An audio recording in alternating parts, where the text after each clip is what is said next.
Coming up on Falcon 5 News, a new way to make a fashion statement for people at BGSU.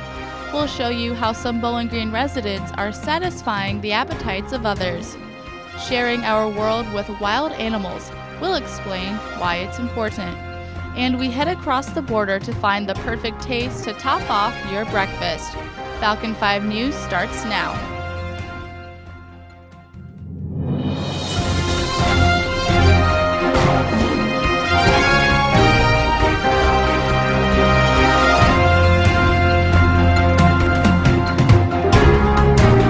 Live from the campus of Bowling Green State University, this is Falcon 5 News. Hello and welcome to Falcon 5 News. I'm Molly Wells. Thanks for joining us. Prepping, packaging, and delivering local residents come together every day to provide hot meals for senior citizens in Wood County. Shalon Stevens joins us in the studio with the story. Shalon? Thanks, Molly. Workers and volunteers prepare the food in Bowling Green. They start at 6 in the morning, then the meals are delivered to different cities in the county. Volunteers help pay cooks with production. They prepare meals for 9 sites, including Bowling Green. I'm here at the Wood County Committee on Aging Production Kitchen, where they make between 800 and 850 meals a day.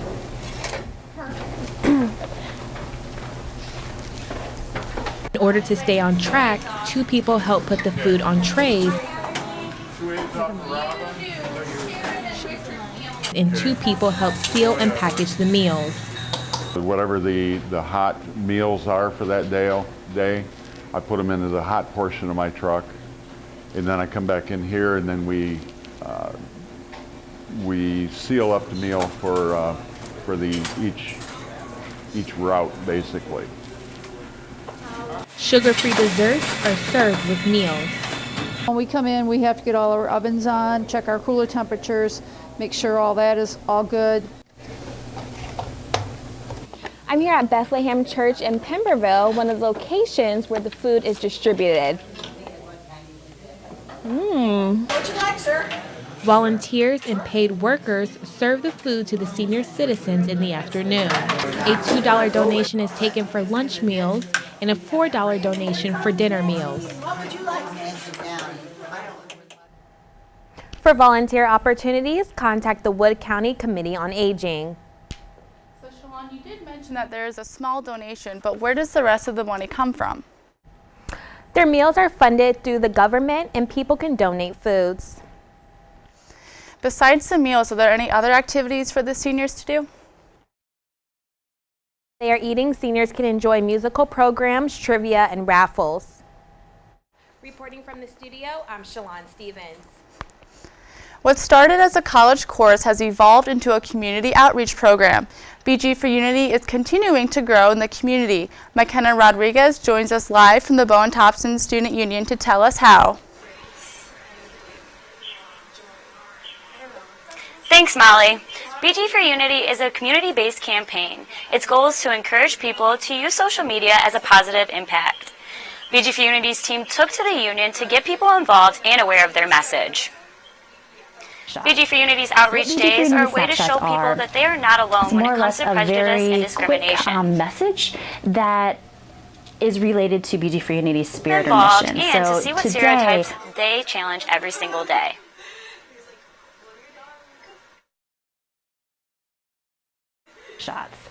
What BG for Unity Snapshots is more or less a very quick message that is related to BG for Unity's spirit or mission. So today we ask people in the community and student, staff, faculty at the union to more or less create a message that shows them debunking or challenging a stereotype, and to take their picture with it, and then we're going to be posting those on our Facebook site next week.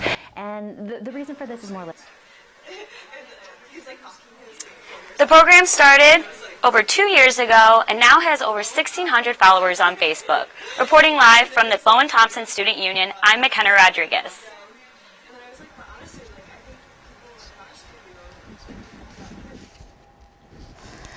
It's a dance that has survived the generations from the 1920s until now, and it's gaining popularity at Bowling Green State University.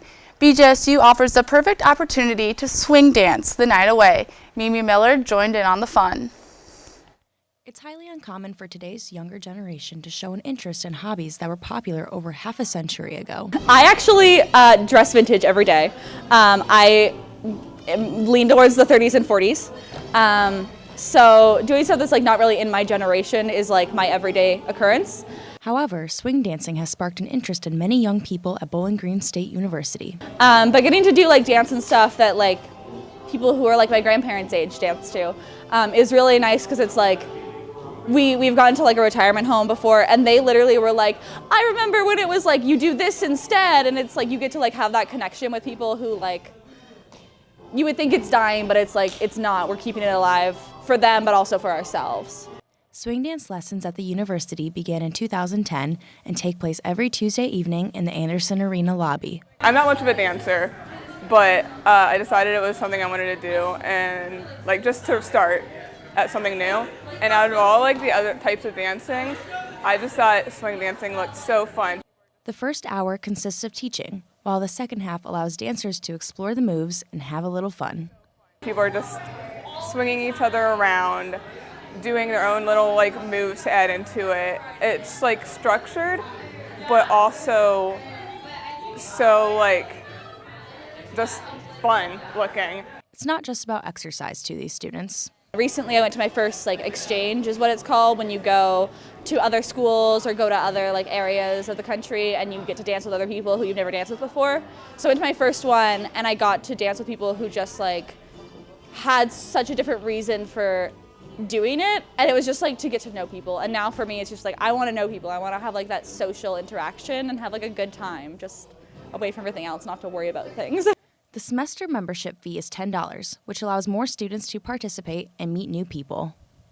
Swing dance lessons are open to everybody in the community. The first lesson is always free. For Falcon 5 News, I'm Mimi Miller. Following the first free lesson, the semester membership fee is $10. Fresh lineups, tapered fades, and butch cuts. A local Toledo barbershop offered these services to BGSU students and staff last week. Sheree Burnside joins us from the newsroom with more. Sheree? Thanks, Molly. The staff at Groom Barbershop came to town to give people a fresh look, and they did it for free. Nothing creates a buzz around a college campus more than free service. I actually found out about it via my email, and also found about it through social media. A lot of people were posting it on their page. Many students, like Alan Hunt, gathered in the union's multi-purpose room to see what the hype was about. I was a little skeptical coming in, but once I got in the chair, I felt very comfortable, and the services were very, very professional, so I appreciated that. For many African American students, a good service like this is hard to find. It's definitely a difficult process. Some students, like Hunt, feel that local salons lack the skill set to provide them with quality service, and as a result, they are forced to find alternatives. I don't trust the barbershops that are currently present here in BG, so a lot of times I depend on students. Because of this, Tawan Gaston, owner of Groom Barbershop, didn't think twice about offering his services for free. I believe in sowing seeds. And reaping a harvest of happy students was his main concern. I didn't want to charge, I just wanted to be available and give back in the same way people have given back to me over the years. And providing students with free haircuts was just half of his goal. To me, grooming, getting your haircut is more than just that, grooming in a holistically manner, just encouraging young men, encouraging young women in the shop. Because of the great turnout, Gaston has high hopes for the future. I want to be able to hopefully come back and do this again, like I said, and be able to give back and pour into the university and to the students. Alan Hunt has similar hopes. It's very hard to get a haircut that I would like, but a service like this is definitely appreciated, and I hope they bring it back sometime soon.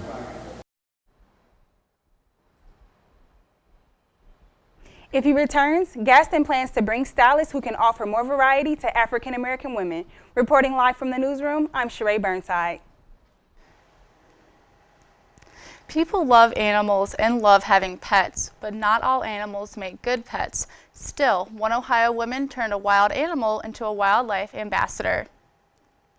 Rue the coyote has been taking life in new strides. serving as an educational ambassador for her species.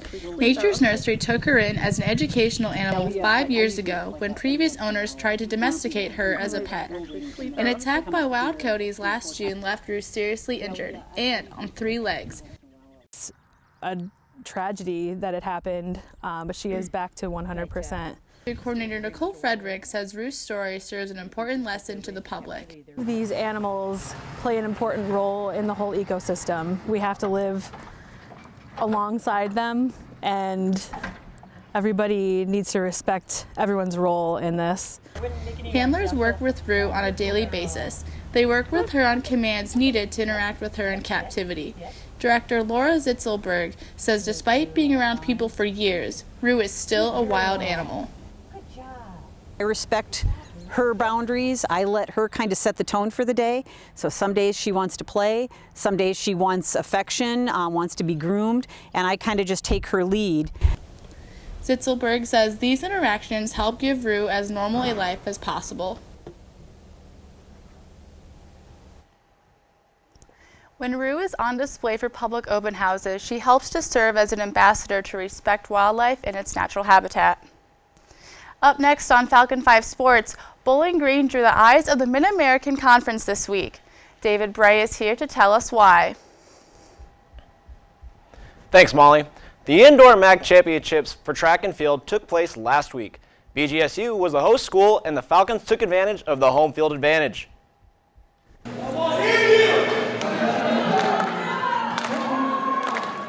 It has been 6 years since the Falcons hosted the Indoor MAC Championships for track and field. This year, the Falcons were a part of the 17 teams of men and women descending on the campus to lay it all on the line for the conference championship. The last time the Falcons hosted the MAC Championships on campus were back in 2011, and the Falcons finished with 45 points that year, earning them 8th place in the competition. The Indoor MAC Championships are taking place in the Perry Fieldhouse today, and the Falcons look to fly high onto the podium. And boy, did they fly high. The Falcons soared above any expectations other people may have had. After the first day of the 2-day event, Bowling Green scored 32 points to lead Eastern Michigan by 2 points, earning them first place in the standings after the first day. The Falcons improved 4 spots compared to their first day results from last year, and the fruits of their labor are starting to pay off in head coach Lou Snelling's eyes. It's a process, and obviously we get a new batch of kids every year, so it's just something that's ongoing, right? But we talk a lot about team values. That's kind of our cornerstone. Thanks to the efforts of redshirt senior Aaliyah Gustafson and senior Elizabeth Iverson, who scored 18 of the Falcons' 68 points, the Falcons finished with their highest point total and 3rd place in the indoor track and field MAC championships. Gustafson won first in shot put, and Iverson placed second behind her teammate. Sophomore Stacy Wolverton finished in 3rd in the high jump to help contribute to the team's point total. In addition to her performance, the 1600-meter relay team posted the 2nd fastest time in school history at 3 minutes 47 seconds to finish 5th and secure 3rd place in the team standings. That was huge. You know, every once in a while in a coaching career, you have this really special thing happen that you weren't necessarily expecting. And that was it today for us. Now that the indoor season is over, the team will begin preparations for the outdoor track and field season, while the Bowling Green State University Athletics Department invites all fans and community members to join us at the SIBO Athletic Center at Deutsch Perry Stadium Tuesday at 11:45 a.m. to wish redshirt senior Aaliyah Gustafson luck as she represents the Falcons at this year's NCAA Division I Indoor Track and Field National Championships. Gustafson will head to Texas A&M, where she is slated to compete in the shot put event on Friday, March 9th at 6:15 p.m. Eastern Time. Every BGSU student has a unique opportunity to become a sports star. The BGSU intramural program at the Perry Fieldhouse is the way to make it happen. There are a variety of sports offered, and registration for the 2nd set of spring sports opened yesterday. The coordinator of competitive sports, Ethan Engel, explains what sports are offered.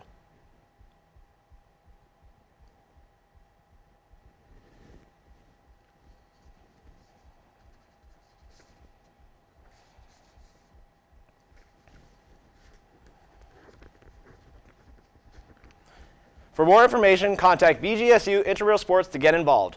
That's a look at sports. Back to you, Molly. Did you enjoy the taste of maple syrup this morning? Well, some people do every morning and throughout the day.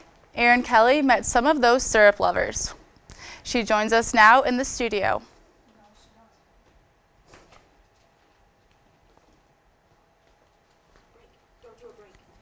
We'll be right back after this. This was a scary moment for Elliott Sadler and everyone at Richard Petty Motorsports. Thankfully, the folks at NASCAR have taken every precaution to ensure the safety of our drivers. And I hope you do the same thing when you get in your car. The Department of Transportation says distracted drivers are 4 times more likely to be in a serious accident. Buckle up, watch the road, and please do not text and drive. It could be the last text you ever sent. This message is brought to you by the U.S. Air Force.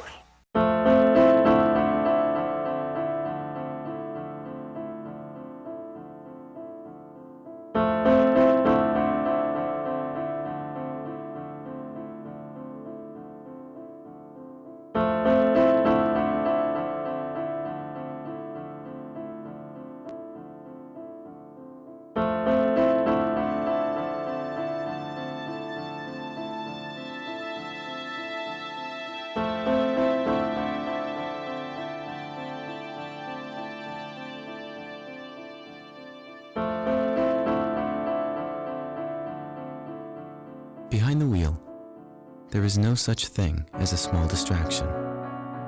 A public service reminder from the American Academy of Orthopedic Surgeons, who would rather help keep your bones strong than put them back together.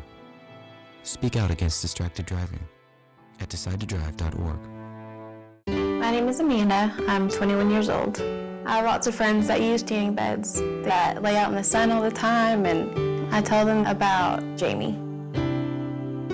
Jamie was in her early 20s when she was diagnosed with melanoma, and she died right before she turned 30. People think tanning is safe. I don't think it's safe. You could die just like Jamie did. This message is brought to you by the American Academy of Dermatology.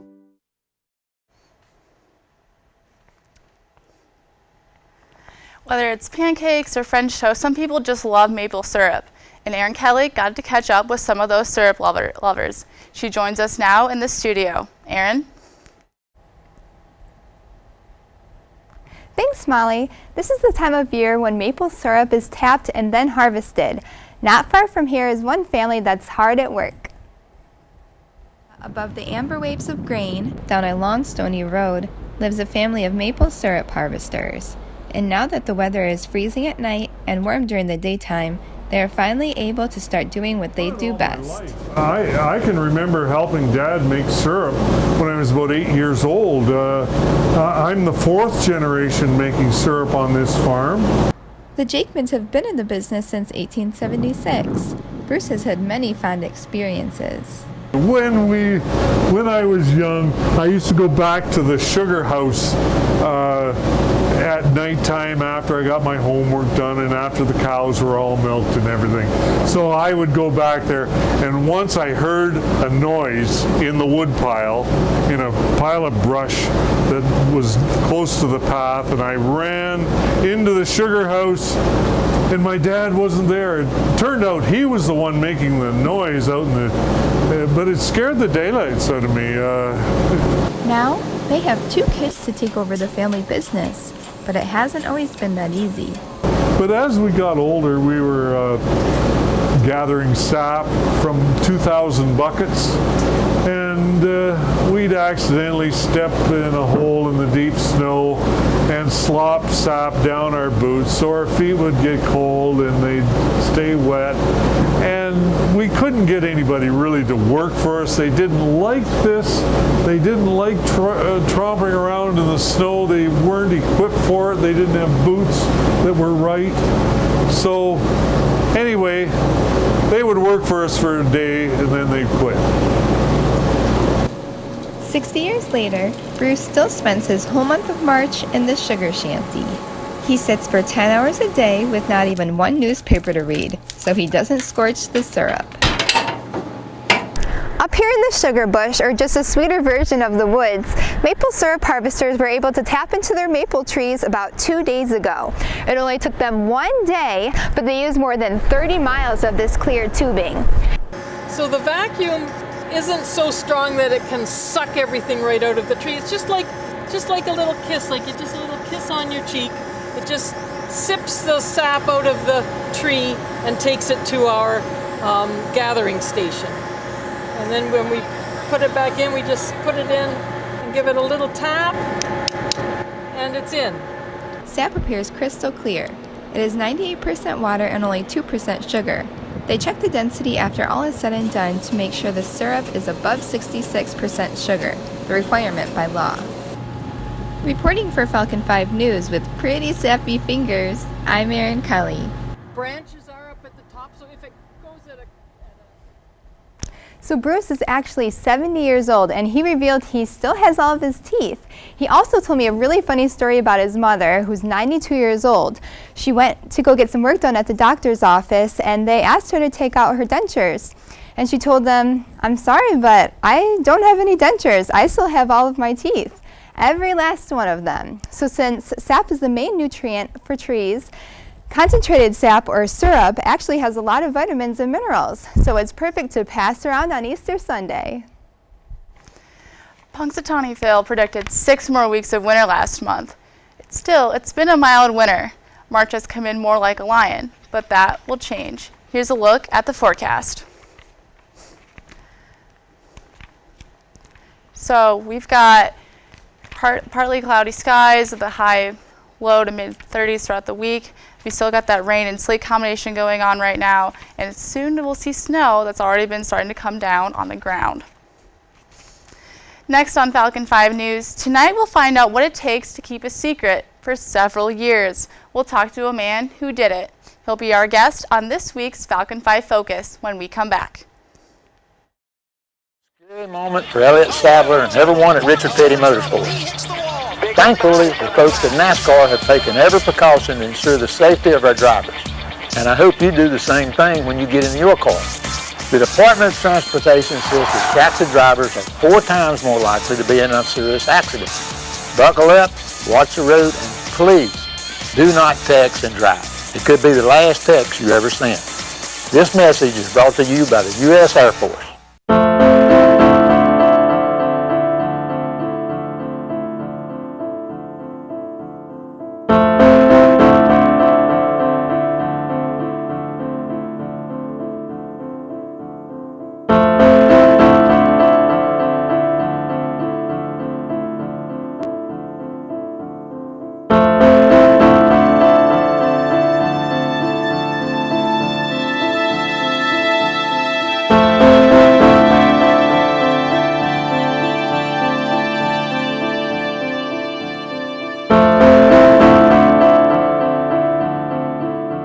Behind the wheel, there is no such thing as a small distraction. A public service reminder from the American Academy of Orthopedic Surgeons, who would rather help keep your bones strong than put them back together. Speak out against distracted driving at decidetodrive.org. My name is Amanda. I'm 21 years old. I have lots of friends that use tanning beds that lay out in the sun all the time, and I tell them about Jamie. Jamie was in her early 20s when she was diagnosed with melanoma, and she died right before she turned 30. People think tanning is safe. I don't think it's safe. You could die just like Jamie did. This message is brought to you by the American Academy of Dermatology.